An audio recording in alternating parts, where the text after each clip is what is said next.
Someone recently asked me what my area of expertise was. A simple question, the kind you could answer in a sentence if you had a sentence to give. I did not have one. I stood there, or rather I sat there, reading the message and feeling something unusual happen in the space where an answer should have formed. Nothing arrived. Not a hesitation before a clear response, but a genuine absence, a kind of blankness that was honest rather than evasive. What I said in the moment was something like, I do not really know. I do not consider myself an expert in anything. I just know things, and I know how to do things.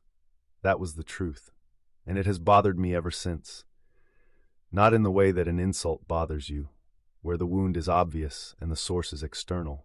This is subtler.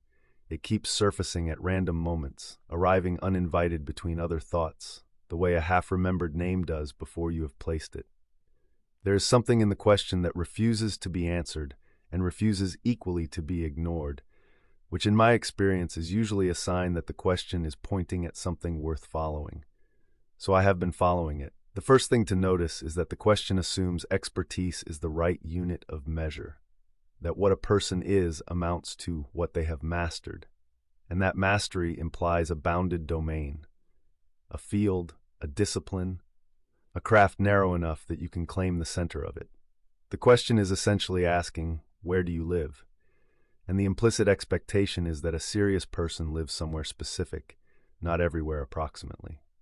This is a reasonable expectation. Society organizes itself around it.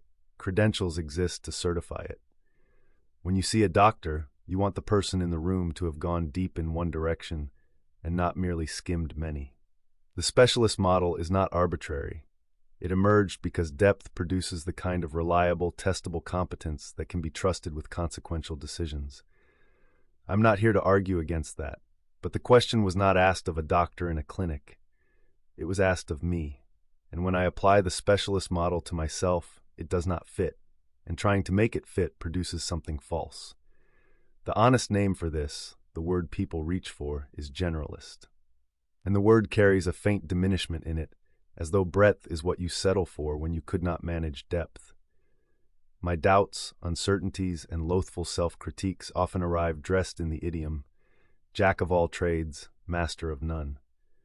It is a quietly devastating phrase when you are already unsure of yourself. It lands like a verdict. But experience keeps reminding me of the second half of that sentence, the half that almost nobody quotes, but often better than a master of one. The full idiom is older than the truncation and far more ambivalent. Somewhere in transmission the qualification was dropped and only the indictment survived, which tells you something about what a culture values and something about how it treats people who do not fit its preferred categories. The amputation was not accidental. It preserved the critique and discarded the defense. I have a physics degree. I build software, trading platforms, audio API infrastructure, browser-based tools. I write philosophy, essays, fiction. I think about logistics systems at a planetary scale, about how waste networks could be inverted from liability transfer into materials recovery. I drive delivery routes through London at odd hours when the money is needed. I read across 12 shelves that span from quantum mechanics to sociopolitics to market microstructure to Jungian psychology, not as a dilettante collecting interesting things, but because each domain illuminates something the others cannot reach alone. I maintain these interests the way you maintain a house, not as decoration, but as the structure you actually inhabit. There is a particular kind of knowing that only emerges from range. It is the capacity to recognize isomorphism, the same structure appearing in apparently unrelated places. The way a phase transition in physics looks structurally identical to certain kinds of market regime change. The way cognitive load theory maps almost directly onto architectural concerns in distributed systems. The way Jungian individuation and certain patterns in organizational behavior are, at the root, the same problem wearing different clothes. The specialist sees these domains as separate. The person who has moved across all of them begins to notice the deep structure they share. This is not a minor skill. It is in fact the skill most needed for novel problems, which are almost by definition problems that do not sit inside existing domain boundaries. A problem that could be fully contained within a single field would have been solved by that field already.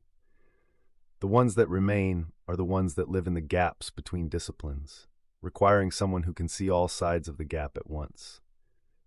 But, and this is where I come back to the worry, none of that resolves the original question. Knowing that range produces a different kind of value does not give me an answer when someone asks what my expertise is. It reframes the problem, but it does not dissolve it. I cannot say I am an expert in noticing patterns across domains because that is not a domain. It is a method without a name. What I am left with is a peculiar position. I understand why the question is hard to answer, and the understanding itself is a kind of answer, but it is not the answer the question was looking for. The question wanted a noun. Physics, software engineering, philosophy, finance. I can only offer a verb. I synthesize, I connect, I move between registers of thinking and try to apply each one where it has purchase. There's probably a word for this somewhere. Polymath is too grand, implies completion. Renaissance man is a historical costume. Generalist is too passive. What I mean is something more active, more deliberate. A person who has chosen range as a primary epistemic commitment, not out of indecision, but out of a conviction that the deep structure of problems is more visible from the outside than the inside. Whether that constitutes expertise depends entirely on what you think expertise is for. If it is for performing a known function reliably within an established field, then no, I have nothing to offer in that category. If it is for approaching genuinely new problems, problems that have not been packaged yet, that have no guild and no credential and no journal, then the capacity for range may be exactly what is needed. I still do not have an answer to the question, but I am less worried about that than I was. The question assumed a shape of knowing that I do not have. What I am not sure of is whether that shape is the only legitimate one, or whether it is simply the one that is easiest to ask about.